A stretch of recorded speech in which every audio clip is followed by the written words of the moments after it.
použijem tvoju vetu. A veľmi ma teší naozaj, že sme sa tu stretli. A na úvod by sa patrilo povedať asi, že prečo sme tu a kto toto celé organizuje. Tak my dvaja sme tu za občianske združenie Fabrika umenia a toto podujatie organizujeme spolu s iniciatívou učiteľov v Partizánskom.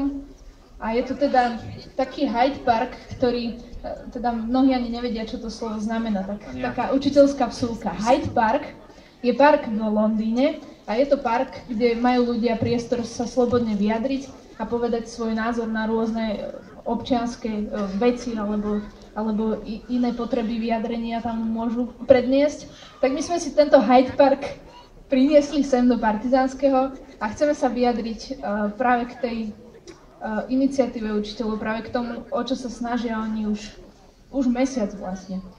Sme veľmi radi, že ste prišli v takomto počte.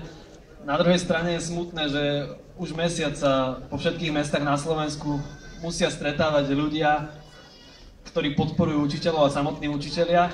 Aj napriek tomu s tým súčasná vláda nič nerobí a absolútne ignoruje ich požiadavky. Ale na to, aby sme tu rozprávali, tu nie sme my, dvaja, preto budeme pokračovať v programe a sme veľmi radi, že veľa umelcov z partizánskeho okolia prijalo naše pozvanie.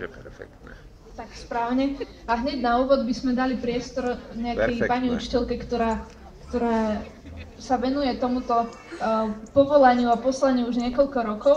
A ona by vám povedala niečo tak zo svojej učiteľskej praxe a z toho naozaj, čo ona prežíva v tej škole a ako to vníma a prečo vlastne sa rozhodla vstúpiť do tejto iniciatívy. Tak privítajte prosím na pódiu pani učiteľku Zuzanu Vaňovú.